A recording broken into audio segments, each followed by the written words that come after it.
Dalam 20 menit dia menyiapkan 2 miliar dolar, jadi Indonesia juga 2 miliar dolar. Dan Pak Rosan juga menjelaskan dengan sangat bagus sebagai Kepala Ketua Danantara, bagaimana Danantara dikelola secara profesional, dikelola dengan baik ya, dan sehingga apa yang dijelaskan Pak Rosan memperkuat apa yang disampaikan Bapak Presiden, itu membuat kesepakatan itu. Balik dari Qatar, dari Doha, mendampingi Presiden Prabowo, saya mau berbagi satu hal yang menurut saya penting. Jadi kemarin kita bertemu dengan Emir Qatar di tempatnya di Doha. Dalam pertemuan yang terbatas, Pak Prabowo didampingi oleh beberapa menteri, ada Pak Rosan, ada Pak Safri, ada Menlu, juga Pak Hasim, kemudian ada Pak Fadlizon. Kita berbicara dan berdiskusi berbagai hal, ya, politik, hubungan internasional dengan situasi yang terjadi sekarang. Tapi yang menarik bagi saya satu, bahwa Emir Qatar itu menanyakan kepada Pak Prabowo soal Danantara. Apa itu Danantara? Dan Pak Prabowo menjelaskan bahwa itu konsolidasi daripada aset negara kita supaya bisa buat perencanaan yang efektif, produktif, dan efisien. Dengan kekayaan alam yang luar biasa, juga hilirisasi akan dilakukan, apakah boksit, nikel, dan sebagainya. Dan yang menarik dari diskusi itu, kemudian langsung terjadi suatu kesepakatan. Bagaimana Emir Qatar menyampaikan, saya siap, ayo kita mulailah. Sesuatu yang nyata, dalam 20 menit dia menyiapkan 2 miliar dolar, jadi Indonesia juga 2 miliar dolar. Dan Pak Rosan juga menjelaskan dengan sangat bagus sebagai Kepala Ketua Danantara, bagaimana Danantara dikelola secara profesional, dikelola dengan baik ya, dan sehingga apa yang dijelaskan Pak Rosan memperkuat apa yang disampaikan Bapak Presiden, itu membuat kesepakatan itu. Saya betul-betul bangga karena kita bukan minta tolong, minta bantuan, tetapi bisnis. Jadi punya harga diri, punya uang yang cukup besar sekali, dan punya kekayaan alam, dan punya pemimpin yang dipercaya. Saya harus mengatakan bahwa pertemuannya sangat efektif dan produktif karena ada hasil nyata yang didapat oleh pemerintah Indonesia. Dan itu tidak mungkin terjadi tanpa kepercayaan dari Emir Qatar. Dan prosesnya juga langsung di follow up dengan cepat. Saya pikir itu kabar baik yang harus saya sampaikan. Itu maksudnya dana bersama untuk investasi di Danantara? Untuk investasi bersama-sama. Nanti tentu akan dipilih. Kalau investasi kan kemarin juga saya bertemu dengan Ooredoo ya di sektor bidang bisnis perumahan dan juga Standard Chartered di luar agenda resmi kenegaraan. Saya ada 2 meeting bisnis, dan dari Ooredoo juga, karena Ooredoo tuh sudah ada di sini kan dengan Indosat, dengan Hutchinson, kemudian juga Standard Chartered juga saya ketemu dengan CEO-nya, dan malamnya saya ketemu dengan tenaga kerja Indonesia yang ada di Jordan, di Doha, berkat jasa baik Pak Dubes. Saya sampaikan bahwa bagaimana para pahlawan devisa kita tahun ini yang sudah ada dananya 220.000 rumah untuk rumah subsidi, dan dengan dukungan Pak Prabowo dan Gubernur BI dan Ibu Sri Mulyani, kita juga dengan pelonggaran BI terhadap GWM, giro wajib minimum dari 5 jadi 4%, kita juga bisa membangun tambahan 220.000 rumah lagi cadangan, dan rumah komersial 100.000 lagi.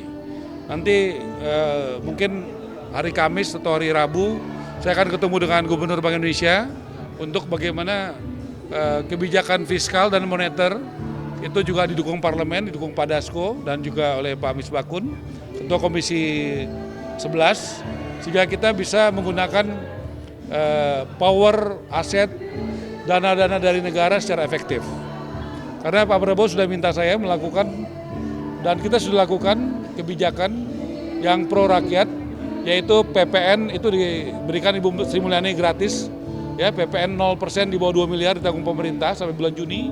Yang kedua adalah PBG, persetujuan bangunan gedung itu gratis. Kemudian BPHTB itu juga gratis, biasanya 5%, khusus buat MBR. Dan nanti minggu depan sekitar tanggal 22-21 saya akan umumkan dengan BPS ukuran yang bisa mendapatkan itu, MBR ya, masyarakat berpenghasilan rendah. Kalau selama ini 7-8 juta, kita pasti akan tingkatkan. Sehingga makin banyak rakyat Indonesia yang bisa mendapatkan kesempatan, mendapatkan termasuk wartawan. Ya, minggu lalu saya ketemu dengan Menteri Komdigi, dengan PWI, dan juga Dewan Pers. Kita akan mulai juga dengan wartawan. Jadi pertama kali kita alokasikan dari awal tahun buat buruh 20.000, nelayan 20.000, buat petani 20.000, buat tenaga kerja migran 20.000, buat guru 20.000, buat TNI Angkatan Darat sekitar 4.500, buat berbagai macamnya, ojek, roda 2, roda 4, dan sebagainya. Jadi dengan begini ada kepastian bagi pengembang, bagi konsumen, dan bagi perbankan kita mau kemana. Itulah namanya peta jalan. Jadi kita punya arah yang jelas, yang saya katakan tadi, untuk 220.000 rumah subsidi, kita sudah punya anggarannya, DIPA-nya. Dan kita dengan kebijakan dari Bank Indonesia dan pemerintah, kita juga punya tambahan 220.000 rumah lagi. Itu dari Orido sama Standard Chartered berapa unit Pak mereka mau? Oh enggak, itu kita diskusi ya, karena saya kan mesti pilih supaya efektif. Saya memilih karena Orido itu sudah berbisnis di Indonesia dengan Indosat. Jadi dia sudah mengerti struktur dan kultur di sini. Jadi nggak usah terlalu banyak lagi cerita kan gitu ya. Nah jadi bagaimana juga dia sudah mendapatkan penjelasan dari kami di hotel yang sama di Four Seasons. Bagaimana kita punya potensi market yang luar biasa dan juga begitu banyak kebijakan-kebijakan negara yang pro bisnis yang dilakukan oleh pemerintahan Prabowo sekarang. Oh, berarti belum ada yang ditawarkan itu ya Pak? Udah ada yang tawarkan, misalnya beberapa, area kita misalnya contoh dari ex-BLBI, ada tanah yang sangat strategis di Karawaci, itu sebelah lapangan golf, di situ luar biasa, ada kampus yang besar, sekolah yang besar, dan rumah sakit yang besar, dan beberapa titik lagi. Jadi tentu kita menawarkan sesuatu yang menarik, supaya bisa direspon positif oleh investor. Kalau Standard Chartered mereka berapa unit? Standard Chartered kan sudah lama beroperasi di sini. Kebetulan yang ngaturin di sana adalah CEO Standard Chartered yang ada di sini. Jadi saya ke sana, ketemu di kantornya, dan responnya juga sangat positif. Kita akan tindak lanjuti lagi dan akan datang ke sini pada waktunya. Saya akan kasih lihat lahan-lahannya. Karena kemarin kan lewat foto, video. Nanti kita akan tur lahan-lahan yang sudah disiapkan oleh Pak Erik dari Kementerian BUMN, ada dari PTP, dari kereta api dan sebagainya. Dari Seknek juga ada beberapa lokasi yang strategis, ya seperti di Kemayoran, kemudian di beberapa titik lainnya. Kemudian juga dari KPK kami mendapatkan dukungan lahan juga, dari Kejaksaan Agung juga, dari koruptor, bagaimana tanah-tanah dari koruptor itu bisa dibangun untuk perumahan bagi rakyat Indonesia. Berarti untuk rumah subsidi semua ya Pak? Enggak. Oh, ada vertikal. Kalau bisa mix, supaya nanti kalau dia di mix, ada yang subsidi, ada yang komersial, ada yang mix. Kenapa mix? Mix itu bagus sehingga nanti orang kan kayak kemarin tadi malam saya di Doha itu ketemu dengan satu anak yang dia punya penghasilannya di atas 100 juta. Dia bilang, Pak saya nggak perlu rumah subsidi, saya butuhnya rumah komersial. Jadi tentu itu bagian yang saya harus urus, tidak hanya rumah subsidi, tapi juga yang rumah komersialnya. Oke ya? Berarti tadi 220.000 rumah yang sudah ada dan 200.000 pendanaannya sudah ada. Sudah ada. Ya, dan sudah mulai dialokasikan tadi ya, petani, nelayan, buruh tenaga migran, ya, guru, ya, TNI, kepolisian, ya, begitu. Wartawan ya. Udah ada di media kan, udah baca. 20.000 lagi cadangan dan 10.000 untuk komersil tadi. Gitu ya. Kalau komersial dari kebijakan BI bukan 10.000, kita sudah disiapkan dana 100.000. Kalau harganya satu rumah 400 juta, asumsinya begitu. Pak, minggu ini bakal manggil bos Lipo lagi Pak?